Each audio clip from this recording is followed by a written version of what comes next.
All right.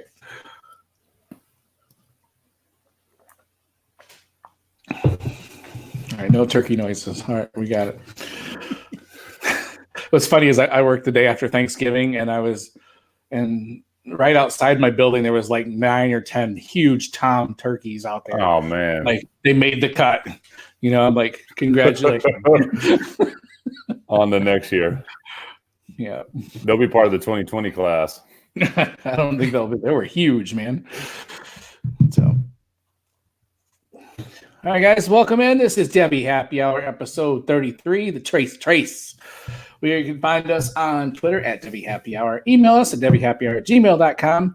We are your source of knowledge for Devy football as it pertains in the college football landscape. I say that different every time, and it never sounds right. So I'll figure out a tagline for us at some point. But first up, the real people, the real stars of the show, my co-host first up, Mr. Matt Griffith. How you doing, Matt?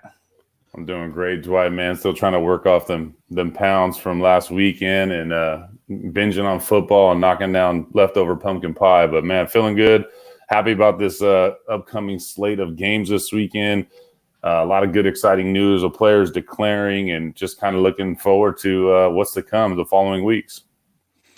Right. Sounds good, man. Good. You just burn some weight by going out and chase some more pigs around the wilderness and stuff. Come on, man. You got it. The thicket. He chases them out of the thicket. You hunt with you see Ray, a real man hunts with a recurve. Do you hunt with a recurve or is it a compound? I have one. I don't hunt with it. Yeah, I got a compound. The recurve and a Bowie knife, baby. All right. You hear the other voice there is the other co-host, Mr. Ray Garvin. Ray GQ, how you doing, bud?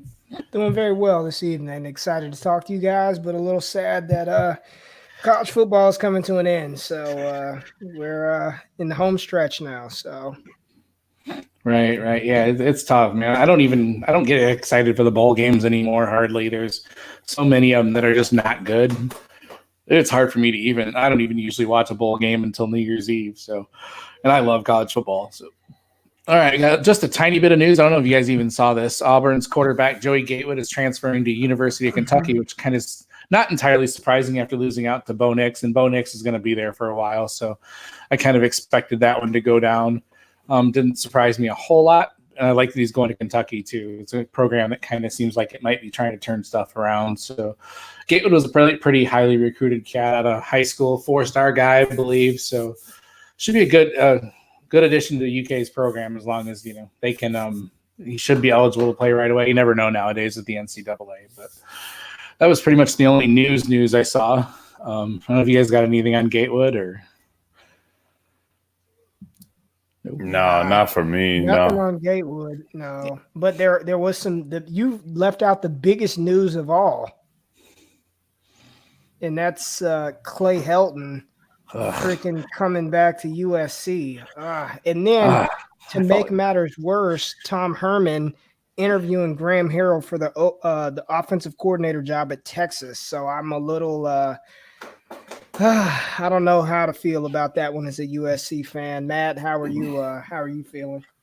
I honestly feel embarrassed, dude. It's there was a great tweet by Kendall Milton's dad. You guys know Kendall Milton, and he was, essentially saying this is why SC is failing to kill California in the recruiting game like they used to do, and this is why they're failing to be that top flight program as that we remember in that storied program that they are.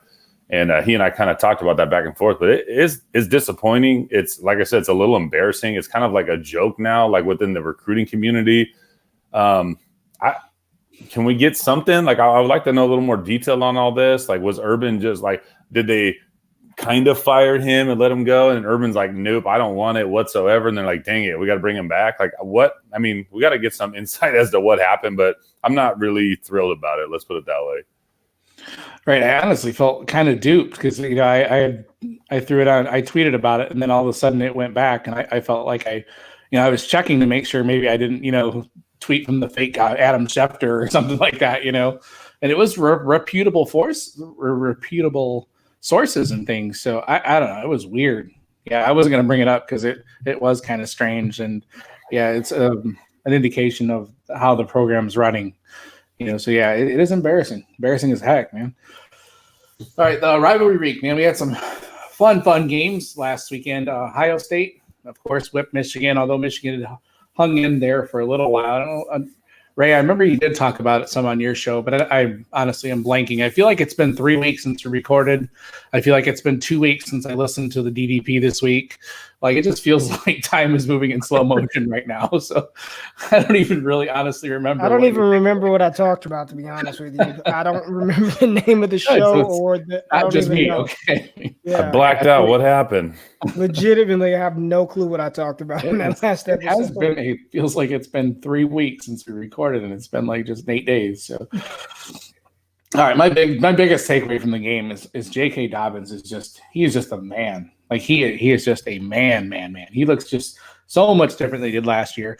You have to bump him up in the rankings. I don't know where do you have him in the 2020 class right now, Ray? I moved him up last night to 3. I have him right 3. after Jonathan Taylor. You've gotta put your biases to the side, and when you're just talking about players that look like they transition just seamlessly at the next level, he's that guy. Vision, speed, power, the ability to catch the ball out of the backfield, burst, speed, whatever you want to call it. He's right after Jonathan Taylor, and I was really close to moving him to number 2 behind DeAndre Swift. So for me, he's a locked and loaded. I think he's better than Cam Akers. I think he's a better overall running back than Travis Etienne. He's 3 overall for me in the class, and I moved him up from 6. So, right, I have no fault there, no fault at all. That was my biggest takeaway from the game. Shea Patterson in the first half actually looked like he might have been a competent quarterback, and then he did a typical Shea Patterson thing and went 4 for 24 in the second half, and they just got outplayed, and it was tough. It was fun to watch for a minute because Michigan shot out of the gate like they were fired up, and then just downhill after that. So next one, I want to talk about LSU a little bit because I don't even remember who they played anymore, but they just whipped the crap out of them. So, like, I don't even remember. But it's kind of silly to talk. I put this in the notes, and I'm like, do we really need to talk about it? Because Burrow's, got just a few games left. But is Joe Burrow and Lamar Chase the best combination of quarterback wide receiver in college football right now, like this whole season? I mean, it'd be really hard to argue against those two. And Chase is we'll answer the question toward the end, but he's dangerously close for me of taking over Rondale Moore in 2021. So I don't know what you guys think of that. Do you think they were the best combination in football this year? Yeah. Well, here, let me read this real fast. So Chase on the year, second in NCAA in yardage and first in receiving touchdowns. So that definitely puts him in the category, right? And then Burrow on the year, second in TDs and second in yards. So it's hard to argue against them being the best wide receiver quarterback duo in the nation. You could throw Lawrence and Higgins or, Tua. Well, see, it's hard to say. You can't really say Tua and Judy because every other week it was somebody else down there. These guys just lit it up all year long. And it's like sometimes you wait, how did he have 2 touchdowns? And it doesn't even make sense. But I mean, those just where they rank in the country, it's hard to deny it. Right. Yeah. I think Chase is pretty much is the Biletnikoff that they give to the wide receiver. I think he's pretty much a lock for that. I mean, the season he's having is silly. The things he's doing with the ball, I mean, I don't know. It reminds me a lot of this. I'm going to get kicked in the nail. I'm not good at comparisons, but he reminds me a lot of what Megatron did at Georgia Tech. Like he just looks like he's playing out there at a way different level than anybody around him. And it's just fun to watch, man. Like it'll be fun to see what he does next year when Burrow's gone, and I don't even know who their backup quarterback is, to tell you the truth. So, well, Dwight, King. I actually moved Jamar Chase to my Devy number 1 wide receiver on DLF. He has huge. Number 2, he's behind CeeDee Lamb, but I did move him ahead of Rondale Moore. And if I'm just being objective, I do think Rondale Moore is just, a sensational talent, but I think Jamar Chase is that as well. And Jamar Chase is also 6'2", 200 pounds, whereas Rondale Moore is 5'8", 5'9", 175, 180 pounds. I don't think there's anything that Rondell Moore can do from a wide receiver position that Jamar Chase can't. I actually think that Chase, you can use him a bit differently than you can Rondell Moore. You're not going to line Rondell Moore up outside and say, go jump over a 6-foot cornerback and go get it. But Jamar Chase, and again, I have to always preface, it's not an indictment against Rondell Moore or anybody else, but Jamar Chase is that special. He showed flashes as a freshman. And what you look for is that breakout sophomore campaign for wide receivers, running backs. What do they do in that second season? And he's completely dominated college football. So I think what we're looking at and what we'll be looking at is a situation sort of like CeeDee Lamb, right? CeeDee Lamb balled out with Kyler Murray last year, and then everybody's like, let's see what he can do with a step down at quarterback, and he's still producing. So I think next year it's going to be interesting to see what Chase does with whoever LSU has at quarterback. But right now, he's my Devy wide receiver 2 and the number 1 overall wide receiver in 2021 for me. I love that analogy, looking back to Kyler and CD last year. And, even what Chase has been able to do this year, even if it is a downgrade in production next year, this year was enough to solidify his NFL draft stock a year from now, Yeah. Right. Yeah, I just for some reason thought Chase was even bigger than what he is. Like he plays so much bigger. He just looks so much bigger when he's on the field. So yeah, that's crazy. Yeah, I can't wait to see what he does next year. And I mean, this will obviously help LSU recruit, even though hang with Alabama and Clemson, things like that. So speaking of Clemson is just absolutely clicking on all cylinders. I thought South Carolina had a chance to be like a possible sort of a ish trap game, and they just throttled South Carolina. So they're starting to play with a chip on their shoulder too. They Dabo got on TV and said, why don't we belong in this college playoff? Why is everybody trying to get them out? And they're right. They are absolutely clicking, and they're going to be scary for anybody to play in the college football playoffs, which get announced on Monday or Sunday, don't they? Sorry, guys, I'm kind of bouncing all over the place. I think you're right. Sunday. I think it's Sunday. Right. So the selection show or whatever. So, yeah, and you guys get a chance to watch. I know we talked about it. I think you and I talked about it a little, Ray. Did you get a chance to watch the Auburn-Alabama game? Or I did, man, and I was rooting for Bama. It was a tough game, man. That field goal right before half. Don't look at me like that. The two pick sixes though just are so hard to come back from. Especially one was like 100-yarder, dude, off Najee's back, right? So hard to come back from. Outside of that, I mean, obviously those aren't great to add on to Mac Jones' stats, but he looked pretty good. Better than what I think we were kind of expecting from him. Najee is a freaking monster. But man, I wanted to see Bama do it, man. I don't know, just because kind of back to the wall, the whole thing. And I get it's Bama, it's a whole different breed, but that field goal that they gave him right before half was trash. And then the 2 pick sixes, that's enough to solidify it. But man, I don't know. Alabama's defense was tackling like crap. I mean, there was just a lot of stuff in that game. But that was a fun game, dude. A lot of back and forth. I was on the edge of my seat the whole time. Yeah, it was fun, and then it almost ended kind of anticlimactically with the weird penalty, and like you're just like, it's over on that, You kind of wanted to see some sort of last second something, like instead of just a penalty and then kneel. I'm like, well, that was weird, man. That's just another reason why I love college football so much. That was just so much fun, and to watch the fans storm the field and all that. And why are they fanning? Why in the world does the NCAA fine these guys for running out on the field? Auburn got fined $250,000 for that. Wow. What? Oh, man, they must need somebody to get a bonus for Christmas. That's bizarre. Wow. No, I got to go work for the NCAA apparently. So, all right, yeah, it was crazy. Just a fun game to watch, man. Then the last takeaway is Kennedy Brooks. He had a really good week against Oklahoma State. I was watching that game more for Chuba, and I ran away, watching Kennedy Brooks. Like I was surprised that he did so well, and just that backfield is just crazy in Oklahoma. Like I love Trey Sermon, love Kennedy Brooks. So yeah, just kind of it'd be fun to see somebody like really step out. I don't know if he is the one that's going to step out of that, but so I don't know if you guys had anything to add on that game. So I know Ray probably watched. and not to be the downer on that, and I haven't watched a ton of Kennedy Brooks this year, but what I have seen, and I need to go back and watch it maybe more intentfully and with the scouting type mind, but I'm just not a fan, and I don't know what it is. And maybe I really like Trey Sermon.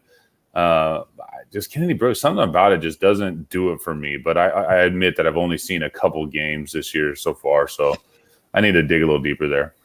That's right. I remember we did talk about that recently as well. So, yeah, I just feel like you never know what's going to happen, other than Jalen Hurts gets like 600 yards. So, so other than that, all right, we're going to dive into the championship week. We have some fun games coming up this weekend. It's obviously championship weekend, kind of like Ray said in the beginning. It's our last hurrah. We got the bowl games, but they're also scattered out, and so there's like 75 of them. So I kind of feel like this is it. Like a lot of these guys may not even play in their bowl games if it's not one of the New Year's Six or the BCS games. So the first one, this one has a lot of implications in the BCS. If Utah wins, they could possibly be the 4 seed. Assuming that Georgia loses to LSU, but Utah has to take on Oregon for the Pac-12. Utah has won 8 straight games, with Washington only being their even close game. They've only allowed 20 points twice at all this season. They have a great defense. Oregon's very up and down. Some games they look amazing, some games they look kind of eh.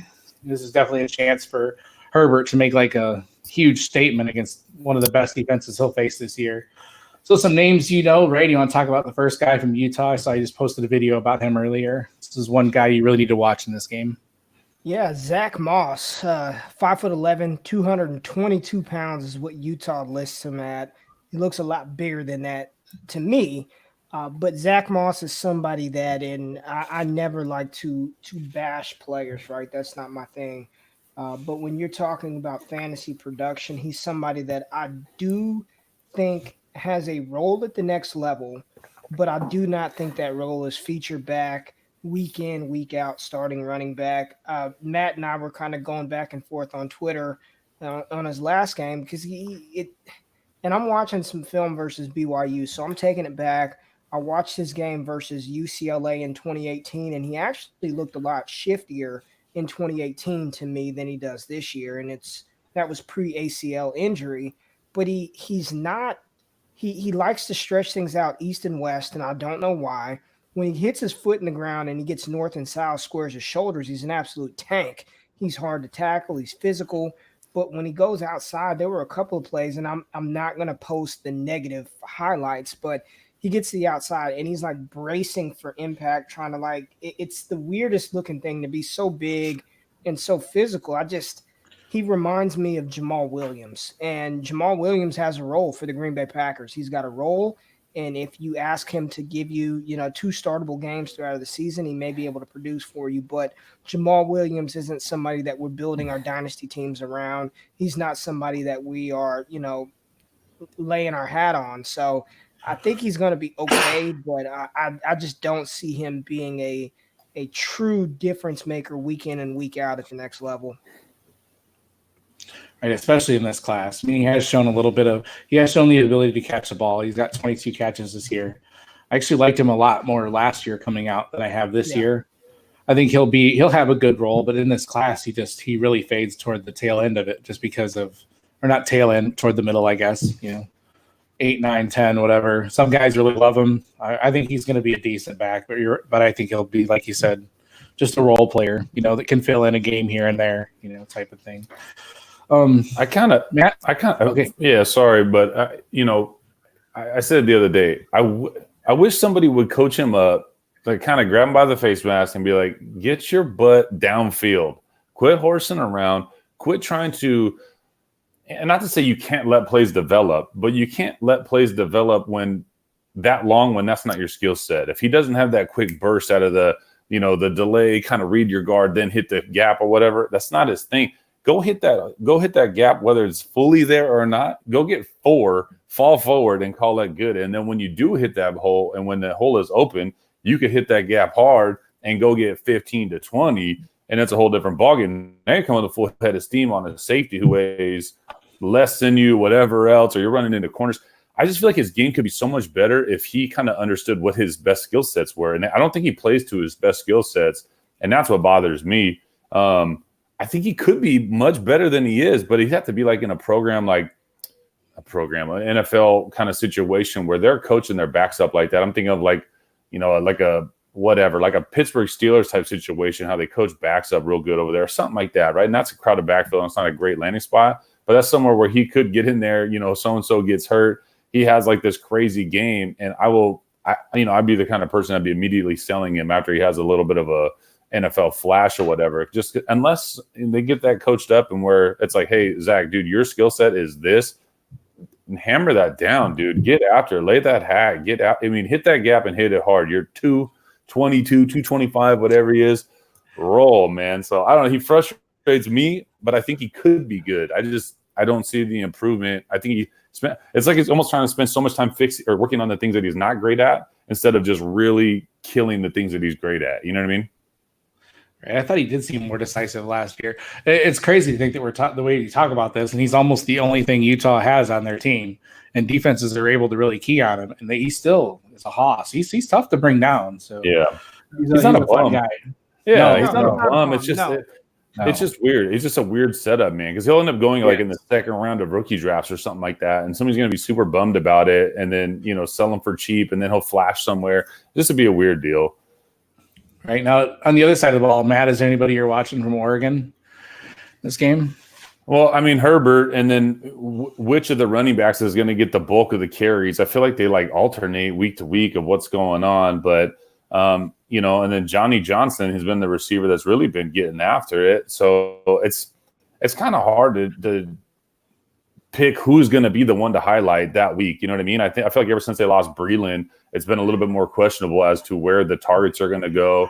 I mean, Verdell's been playing good, but last week it was Dye that was getting the bulk of it and really getting after it. And then Cyrus Habibi-Likio, he's the one that's like their goal line guy who's just been a touchdown every week, it feels like, sometimes more than one. So they essentially just have a good football team, and they just need to get it together. And it's not really about any one guy who's going to excel on the stat sheet, it feels like. But this game, too, is going to be nasty. It's in Santa Clara, and it is going to be pouring rain. It's been raining there for like all week long. It's going to be a sloppy mess. And I feel like that kind of benefits Utah's defense a little bit. One of my best friends is a big Oregon Ducks fan. I'll be pulling for the Ducks in this one on his behalf. But I don't know, man. This is going to be a really sloppy, nasty game. And I think that lends itself to Utah's defense. Hey, and let's give a little shout out too to that tight end H-back tweener dude they have. And I don't even know his last name. I can't pronounce it. Did you watch that though last week? He maybe scored all of their touchdowns. He was utilized. He had 2 rushing touchdowns, one for 40 yards. Just a crazy setup, man. He's 6'2", 245. I don't know what he is. I don't know what he translates to, but the dude's like Jalen Samuels-esque. You know what I'm saying? I don't know. It's such a weird deal, but he balled last week. Very interesting. Nice. Yeah, it could be a fun game to watch, but yeah, it could be ugly. So I don't know. I did kind of a little segment where it's just names that you should know. I think the next good Oregon quarterback is going to be the redshirt sophomore Tyler Shaws. I don't know how to say that name. Shaw. Yeah, he started for the Lions last week, but now he's going to be the Oregon. Oh, what? Oh, hey, fun fact. His star receiver in high school was none other than the legend Jerry Rice's son, Brendan Rice, which was pretty cool. And they had a legit connection, man. So that was, you go back and watch some of those tape or highlights from the high school game when Jerry Rice's son is lighting it up. And I don't know what he's doing now, but he was a baller in high school. So that was a cool little link that they had.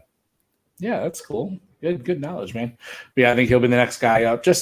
I wanted to point some names out that may not play in the game, but just names that are keep on your Devy radar type of thing. So, you got anything else to add on this one, Ray? No, I think Matt pretty much hit the nail on the head. I think this is going to be huge for Justin Herbert. I think it's going to be a big game for Herbert. So, let's see. Right. I got there's a lot of people that I caught some buzz that how people think how bad it would be for Utah to be in the playoff, which that sucks because they've earned it. They've played some really good ball this year. It's kind of fun to watch them. Kind of old school. They were dogging Utah out. They said it doesn't matter if it's Utah or Oklahoma. Neither of them have a shot. in the college football playoffs. Like they just said they would get crushed by either Ohio State or LSU, which probably but probably is true. They're giving Utah such little respect that I saw a graphic that showed their mascot as an eagle, and I go, wait a minute, like they're not even you don't even know their mascot. It was pretty. It was like a college playoff, baby. Yeah, it was like a playoff bracket thing, and it was showing them. I'm like, they have a feather on the U, but they're the Utes. That's like a salamander, man. What are y'all doing? That sucks, man. Such disrespect. Disrespect, man. All right. Next up, we have Baylor going against Oklahoma for the Big 12 title game. This is, of course, a rematch of just a couple weeks ago when Baylor was up, 28-3 at half, and Oklahoma came back and beat them. So, Baylor's going to be fired up. Oklahoma's going to be fired up. They could possibly get in the BCS with a win here. So, obviously, some names big one I wanted to highlight was Denzel Mims from Baylor. He had I don't know what he had last game, but I really like him a lot this year coming out. He's a 2020 guy. I think he's going to the Senior Bowl, if I remember right. 6'3", 220, 61 catches for 945 and 11 scores this year. And he's just that typical Baylor receiver. They seem to pump out one after another. Except hopefully this one sticks good in the NFL and doesn't. So, and then there's obviously, Ray, you want to go through the Oklahoma guys, pretty much half their roster.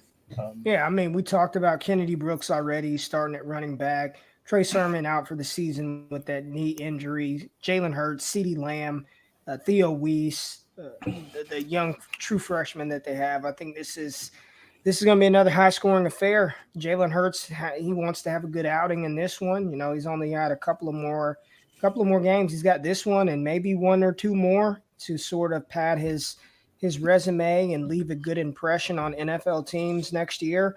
So I think he's going to want to play a lot better than he did last week. CeeDee Lamb as well.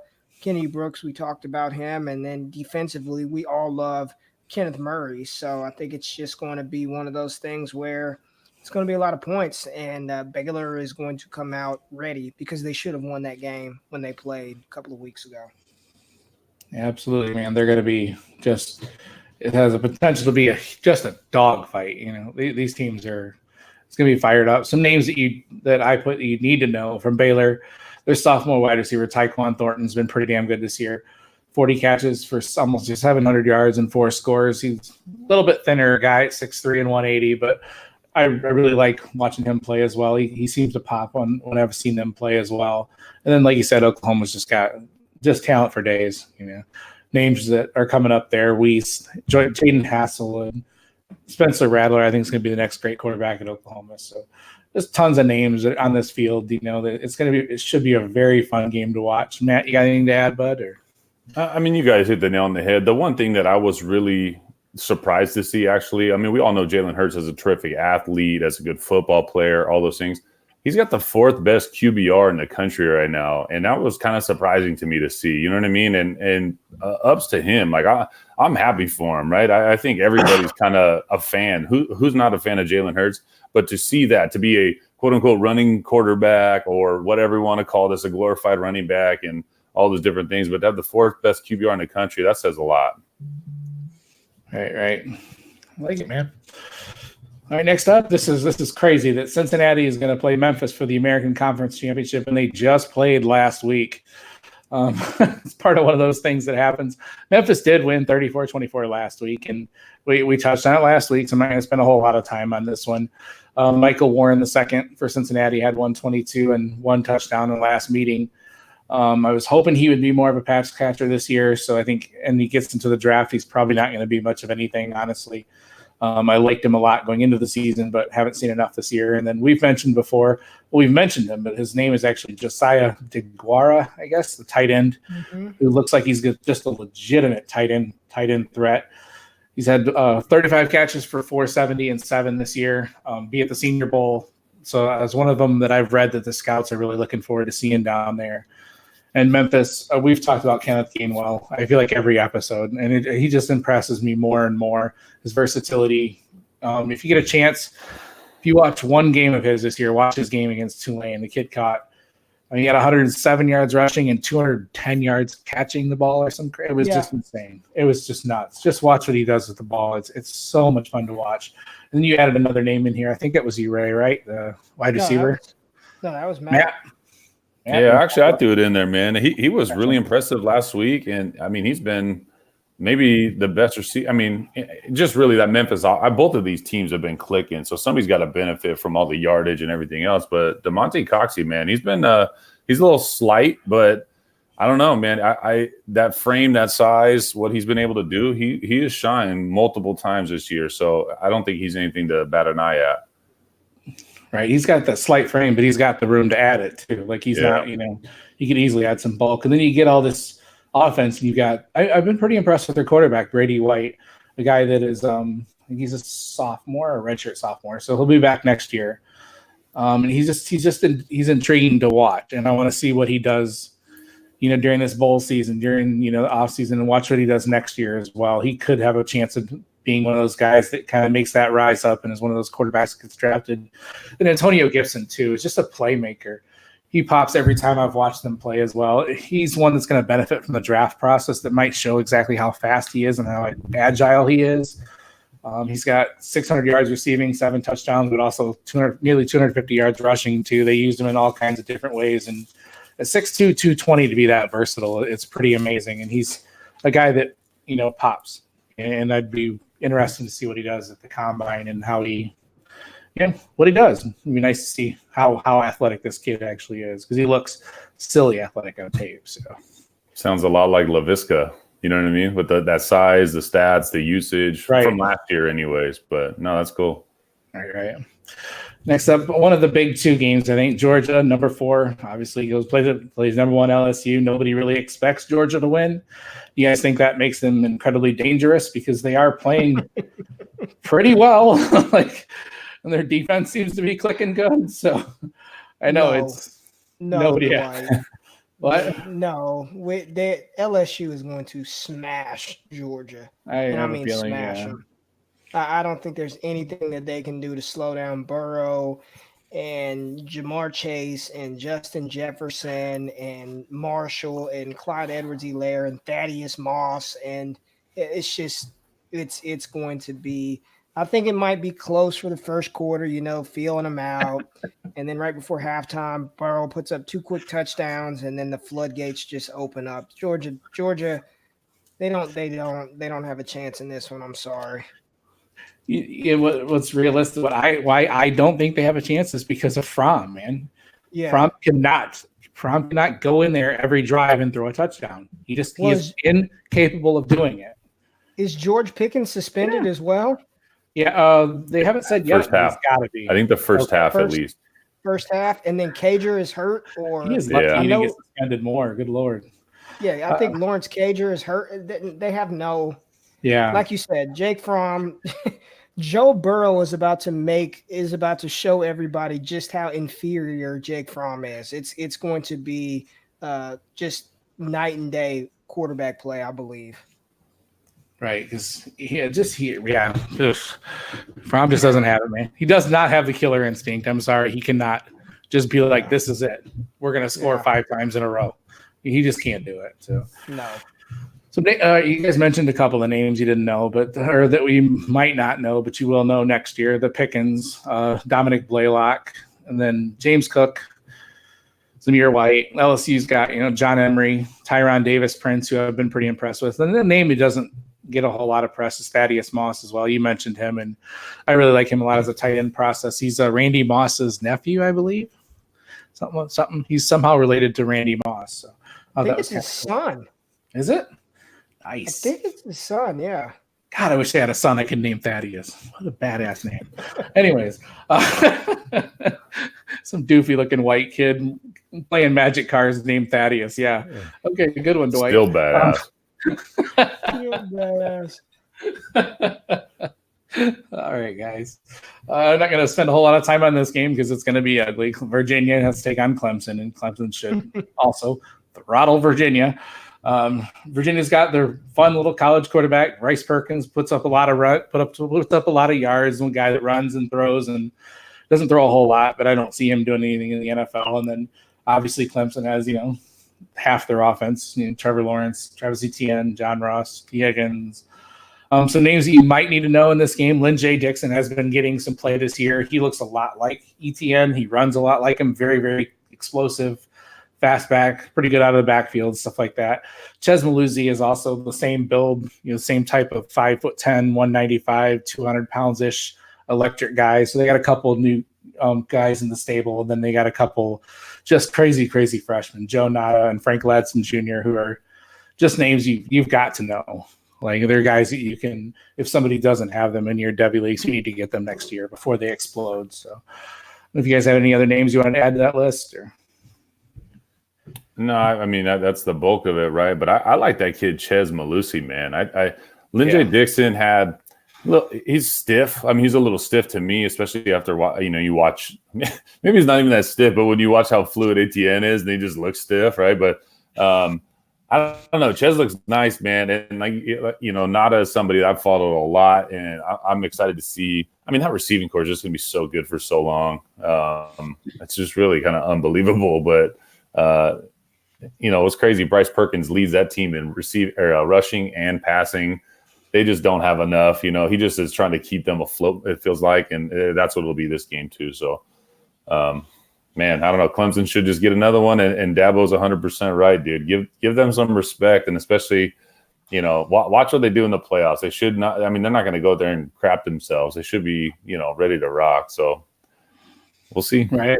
Yeah, they're one of the few offenses that will be able to hang with Ohio State and LSU. So just a matter of whether their defense can slow anything down as well. So, yeah. Then the other big game, the big game, Wisconsin. Well, I don't even know how big this. I'm sorry, guys. This almost feels anticlimactic. All these championship games could potentially be just total bloodbaths. Wisconsin plays Ohio State. Wisconsin did get absolutely annihilated by Ohio State the first time they played, 38-7.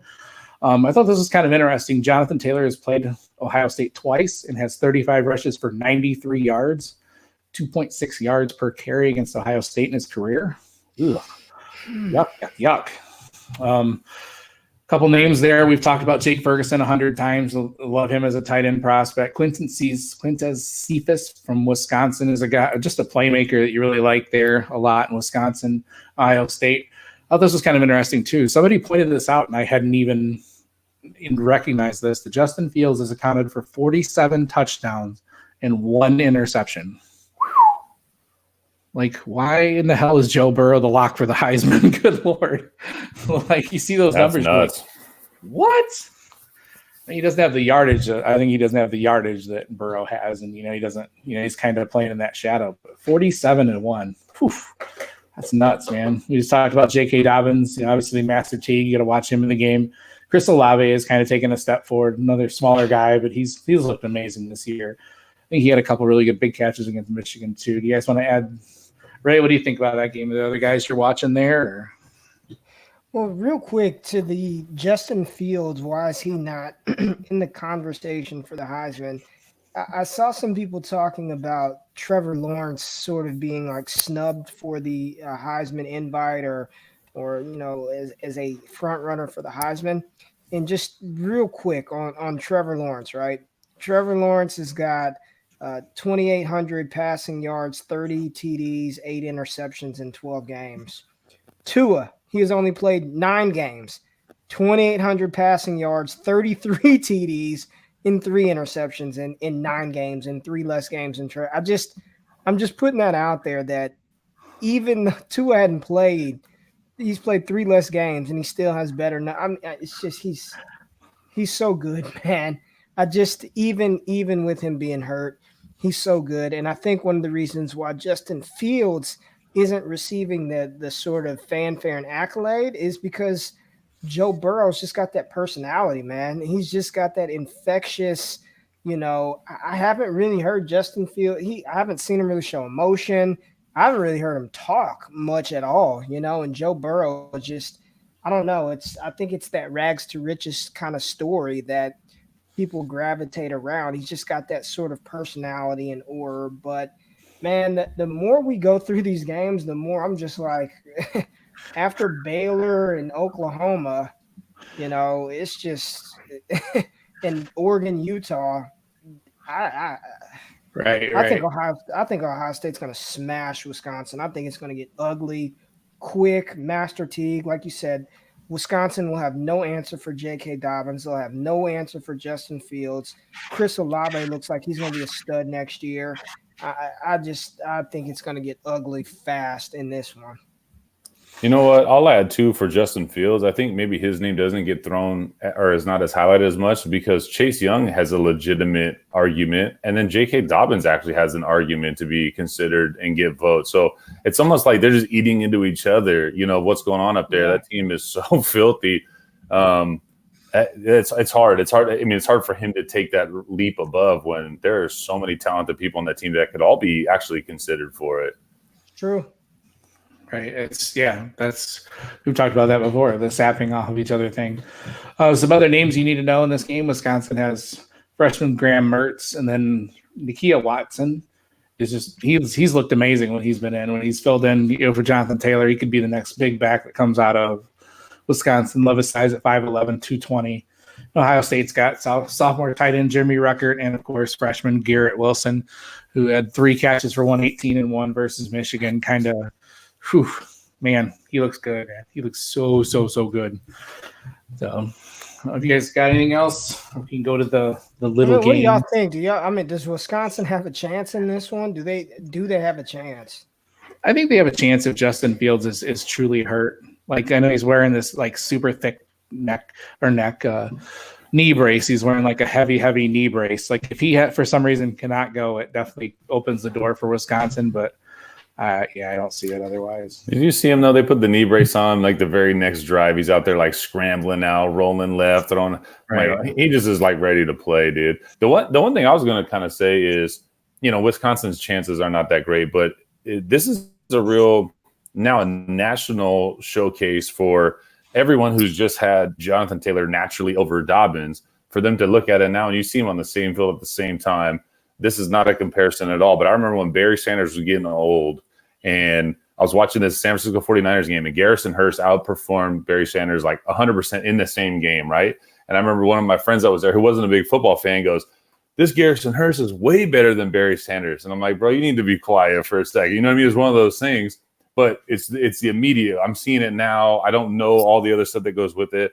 I could see the more casual, dynasty fans now getting into this and going, just seeing this game and now going like, oh, well, everyone's saying JT's the better one, but you see what this cat Dobbins is doing. So there could be a kind of a changing of the guard on a bigger scale than what Ray's talking about. He's making that jump up. I think people might start catching up based off of this game. Right. I'd like to see Taylor do something against Ohio State, like so badly. I think those numbers against are kind of alarming. It's one of the few tough defenses he played in college, and see that bad is, ugh.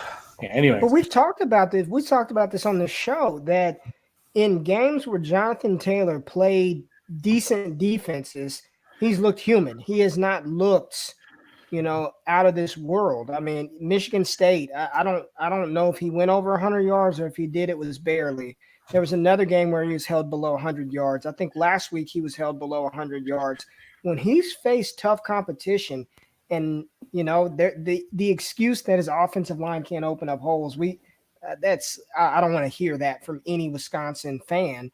But this is just, I don't like to use this as the cop out or the sort of default response, but there are like 6 or 7 guys in this class, depending on where they land for fantasy football purposes. That's going to shift a lot for me, because I don't think there's some big gap between Dobbins and Etienne and Taylor and Swift and Najee Harris and I just don't see that big of a gap between those guys to just say, no matter where they go, I'm taking Jonathan Taylor. I don't care where he lands. He's the best running back in this class. I think a lot of this is going to fall down to we won't have our final boards done until after the draft. I mean, it's just going to be, guesswork right now. But I'm a little weary on Taylor. I still think he's a phenomenal running back talent, but the more that I've watched of some of these other guys, and the more that I look at historical data with touches and just his skill set, and again, mocks are mocks. Who cares? They're so wrong right now.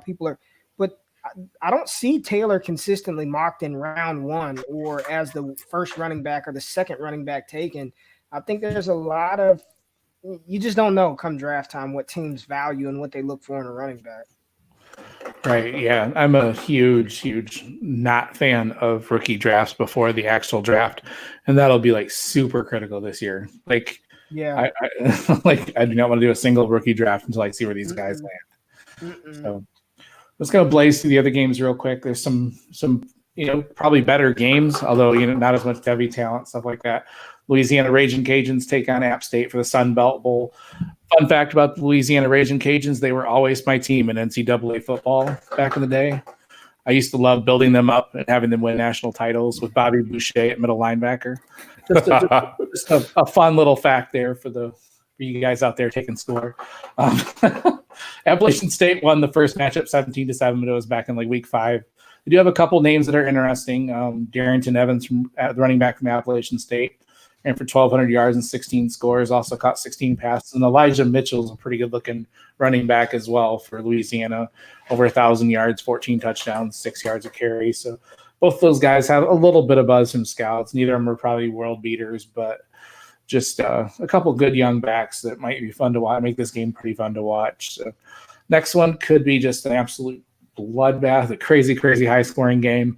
Hawaii takes on Boise State for the Mountain Conference title. Boise State won the first game 59-37. That was in Boise State. Oh, man. There are a few names that you need to know. Hawaii's got a couple guys that could go on day 3 this year. Cedric Bird, JoJo Ward, smaller wide receivers that are just playmakers. Boise State's got freshman quarterback Hank Bachmeier, who's actually not playing in this game, but just a name you need to know. And then their freshman running back, George Halani, has looked pretty darn good too. 5'11", 200 pounds. He's had 1,000 yards, near 1,000 yards this year. So just a couple names. I don't know if you guys wanted to add anything else to this. I know at one point Cole McDonald was kind of a sexy name, but yeah, I don't see it. Have you guys got anything else in that one? They got a receiver, Shakir. I think his name is Shakir Smith at Boise State. He looks all right. He's just somebody to monitor. And a name that you should know. I think his name is Shakir Smith, about 6 foot, like 190. But he looks good. He looks really good. So just one of those low-key names to monitor. Right. They always seem to have a lot of talent there, like fun guys to watch. So next one, the MAC title game is Miami, Ohio versus Central Michigan. There's a couple guys in Central Michigan. I've gotten a couple questions online about Central's running back, 6'2", 250-pound Jonathan Ward has put up just some crazy numbers in college. Is 1,100 yards this year, 15 scores, 28 catches as well. Could be a late game, but when I watch him play, it's just he's not particularly explosive. He doesn't he runs pretty well. He's patient, but I just don't see that next level type of talent. I think the combine's critical to see exactly how agile he is and exactly how quick he is. But on tape, it just doesn't look like he just looks like a good college running back for a small college. And then a lot of people are I've read that some scouts are pretty high on their tight end junior, Tony Poljan, I guess how you pronounce it. He's 6'7", 260 pounds. So huge tight end. Got 30 passes for 450 yards and 4 scores this year. I've read some buzz from scouts on him, and a guy I haven't seen a whole lot of. So I haven't watched a lot of Central Michigan games. I'm not gonna lie, but there is some buzz around him as well. So Miami, Ohio doesn't really have any interesting names. Watching someone type in the show sheet while you're reading it is crazy. Don't do it, it's moving. Like when the car next to you is moving, you think your car is moving. Oh my gosh. Every time I drop my son off at daycare, I'm like, oh God, I'm moving. And then UAB takes on Florida Atlantic. Florida Atlantic has a really good looking tight end who will be at the Senior Bowl, Harrison Bryant. Yes. 6'5", 240 pounds. He's caught 60 catches for 900 yards, almost 900 yards this season. They say he's improving as a blocker. I haven't seen a whole lot of him, but he's the one that a lot of the bigger scouts are really high on, and a guy that I've just seen a little bit playing, but just a name to watch if you happen to catch yourself watching this game. So, let me just hit on Harrison Bryant real fast. So I've been behind on this. Obviously, I've seen his name on a bunch of different things through CCS scouting and stuff like that. But for this show, I went and watched some tape on him. Dude, I think he is like way too underrated at this point in time. So yes, the pass blocking stuff does need to increase, but he is a weapon at the tight end position, and physicality, agility, athleticism, all that. It checks all those boxes. I think he's one of those guys going to go to the combine and really even go stock up because of some of the measurables that he's going to be able to produce. So I like what I saw in the few games that I got to watch over the past couple of days, and I'm going to be digging into that a little bit more, man. But so I'm a fan of that guy right now. Nice. Yeah, I've seen a lot of scouts buzzing about being excited to watch him at the Senior Bowl in particular. So yeah, it should be a fun one. Then the last game, not a conference championship, but it's the it's not technically the military bowl, is it? I think it's just the Army versus Navy, baby. Yeah. Like every year it's a fun one to watch. I tend to watch this one because I just love the whole feel of the game. And I was Army 37 years ago, whatever the hell it was. So I like to watch this game a lot. Matt was typing in Navy quarterback Malcolm Perry is 1,000 yards passing and 1,500 yards rushing. It's just crazy offenses, fun game to watch. Really. It's just such a departure in anything you'll ever see. If you've never watched either of these teams play, just watch this game, and it's fun to watch them do push-ups on the sideline when they score, and it's just the whole feel of the game is just it's crazy. It's just a ton of fun to watch. Just like college football, almost at its purest. It's kind of crazy. So just a fun one. We do have one listener question. CJ Lang says, with Rondale injury, do we see Jamar Chase, Jalen Waddle, or Rashad Bateman surpassing him for wide receiver 1 in 2021? The answer from Ray was yes, and I think I have him 1 as well. I haven't officially moved him, but I don't change my rankings as much as I want to. But I think he is. Yeah, I don't know if you're on board with the same thing, Matt, or. Yeah, I am, and Ray obviously said he was too. But this, real fast, let me go off on a slight tangent. This is kind of the reason why, we us three, we love Devy. Most of the folks listening to this, you guys obviously love Devy. But I will not discount, but I will lesser the value of the future Devy picks. So, last year when Rondale was peak value, and that's great, and I love the talent and everything else too.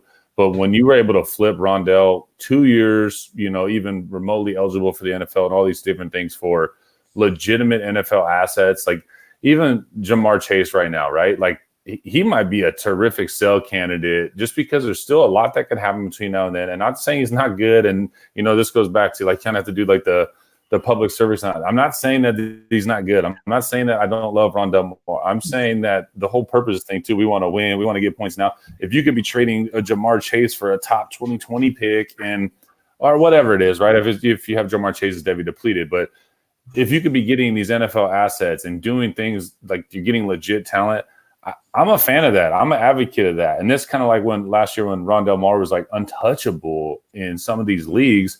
Man, it's so far. It's too far out. Even like Trevor Lawrence. We remember, Dwight, we saw Trevor Lawrence get moved for Andrew Luck straight up, obviously pre-retirement. That was a terrific trade at the time, right? You didn't think Andrew Luck was going to retire. So anyways, slight tangent, but when we talk 2021, well, 2021 is going to be relevant like ASAP. But when we start talking 2022 even, and then 2023, and we have these like superstars that are doing this crazy jump from – later in your drafts to top tier number 1 at the position, maybe entertain some offers, man, because if you can get stuff now, then you never know what's going to happen. Right. I like it, man. Like it. I just saw this. Someone tweeted, should Jerry Jones fire Jason Garrett after this game? Someone tweeted back, should Jerry Jones fire Jerry Jones after this game? I like it. So just to piggyback, just real quick to piggyback off of what Matt said, and I'm trying to find it. So I'm in a league, tape versus film, analytics versus film, Devy League, and I had Rondale Moore and Chuba Hubbard. Like those were 2 of my main Devies, and I ended up selling Rondale Moore for Leonard Fournette and a Devy depleted first and something else. But I mean, now I gotta, you know, I gotta buy in my playoffs. I look like one of the strongest teams, and it's one of those things where to answer CJ's question, it's not just because Rondell Moore got hurt. It's Jamar Chase actually looks like he's on par, if not better, than Rondell Moore at the wide receiver position. And I looked at all of the Devy leagues that I was in. Rondell Moore was a consensus, let's just say top 8 pick, period, regardless of the league. I saw Jamar Chase going later than round 3. I mean, into round 3, into round 4. And now he's peaked up. So to Matt's point, if you can sell Jamar Chase in a Devy league for, I know it's going to sound crazy, but I've seen so many people trying to dump Saquon Barkley in dynasty leagues. You know what I mean? I see a lot of people abandoning ship. If you can get, you know, if you could give up Jamar Chase plus to get a Saquon Barkley or something like that, you do it. I mean, you sell, because the same way we're talking about Jamar Chase jumping Rondell Moore now, the same thing can happen next year. What if Jamar Chase has a down year? What if he gets hurt a couple of games? He doesn't put up all these ridiculous stats without Burrow, and people are talking about whomever. I mean, this is the strategy in Devy. You've got to know when to capitalize on those assets. You have to know when to capitalize on unproven assets and when to hold. I sold Tua, and this is not an injury victory lap, but I got Kyler Murray in a deal for Tua. And I mean, I wanted a quarterback now, and it worked out, you know, right now what it looks like. But that's the strategy with Devy. You don't just get these guys and just hoard them and hold them. If that's what you want to do because you want to build your roster that way, cool. But there is a window to buy and sell any of these assets, and that's some strategy in Devy. Yep, I like it. Very good point, guys. Both of you. It feels like I think Tyler Gunther was talking about too on the Dynasty Happy Hour. But it's like when you have a player that hits number 1, like that has the 101 ADP in Dynasty leagues, it's almost time to sell, because who has lasted more than one full season at the number 1 spot? You know what I'm saying? It feels like it doesn't happen. So right now, McCaffrey is like kind of feels like the clear-cut 101. That's not going to last that much longer. And if, you know, everyone's like, well, if I can get 2 more years out of him, that goes fast, man. I mean, how fast does this go? So I would be entertaining all offers for McCaffrey right now. You just kind of get to that point. So it's the same thing with Devy leagues. You know, so if we're talking now, it's like Jamar Chase feels like the consensus 2021 101. It's time to shop. You know, let's see what we can get back. Yep. You're right. I mean, look how many people are down on Kamara right now. Look how Joe Mixon is like, feels like people are just writing him off. So you can probably get Joe Mixon plus for Jamar Chase right now. And it's like, okay, I'll do that. Yep. Right. Very, very, very good advice, guys. Yeah. All right. Ray, let's lead off with you this week, man. Tell everybody they can find you on Twitter, what you're working on. Twitter at RayGQ. Make sure you're following the podcast Destination Devy at DDP Destination Devy. Working on some stuff over at DLF. We've got some good things cooking in the background that hopefully we can roll out here soon. But stuff to get you ready for your rookie draft. So just stay tuned. There's a lot of good stuff coming at DLF. All right, Matt.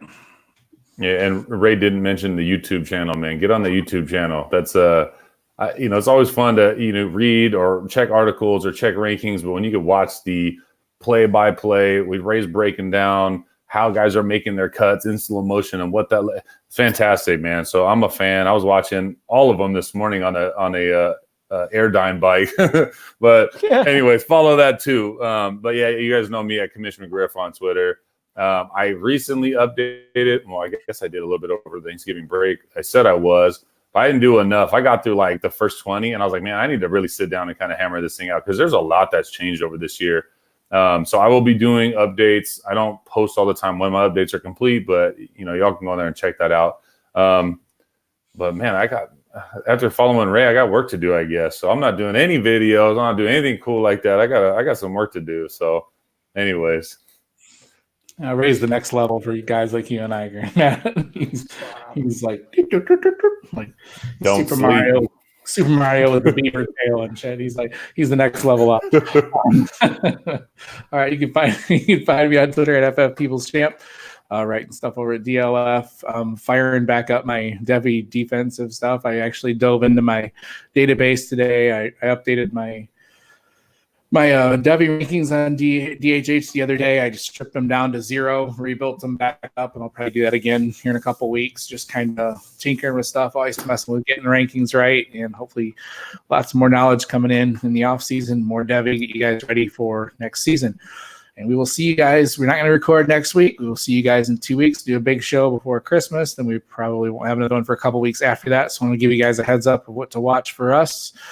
And we will talk to you guys in 2 weeks. Damn. That was a good one. Good stuff. What are you working on at DLF, Ray? You're killing me. I need to know. You told me a little bit before. The other day I was thinking. Okay, go ahead. Sorry. What were you saying? You were thinking what? The other day I thought it would be kind of cool to do like a draft guide that was kind of like a video draft guide. I don't know if that's kind of what you guys are doing. Well, I thought about that, but I think the problem with that is because we don't own the rights to the video. That's what I record the video and then they try to sell it on premium. I think there's copyright laws to that. I don't know how all that works, but I mean that would be awesome. But basically, like Dynasty Nerds is doing a really good job with their prospect film room. So we're trying to like get videos of the guys, like when you click on